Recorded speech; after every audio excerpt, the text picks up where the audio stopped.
5 minutos del Espíritu Santo. 18 de julio. Jesús promete a sus discípulos que cuando llegue a la presencia del Padre, enviará al Paráclito, el Espíritu Santo.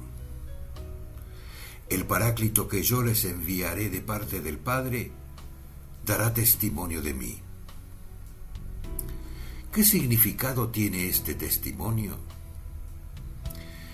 El Espíritu Santo da testimonio de Cristo en nuestro interior, porque los discípulos deben soportar la persecución, el rechazo del mundo, y para mantenerse firmes en la prueba necesitan de la fortaleza interior que solo el Espíritu Santo puede dar.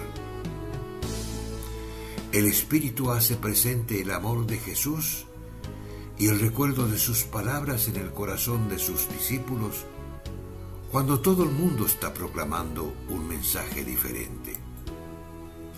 Cuando la fe sea puesta a prueba, el Espíritu Santo defenderá a Cristo, luchará a su favor dentro de nuestro propio corazón para que nos aferremos a su amor y no nos dejemos seducir por los atractivos del mundo que quieren ocupar el primer lugar en nuestros deseos y en nuestros planes.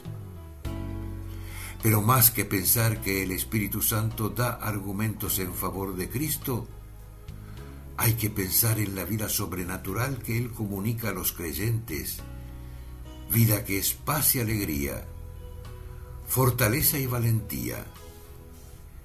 Y esa vida es Cristo mismo resucitado, viviendo en el creyente.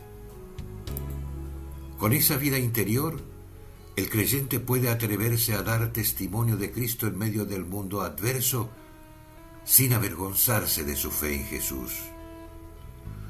Ustedes también darán testimonio de mí. Cardenal Víctor Manuel Fernández.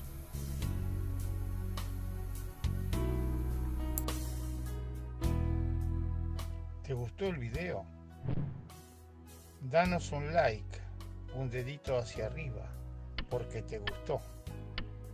Entonces podés suscribirte al canal y tocar la campanilla, así recibirás nuestras notificaciones.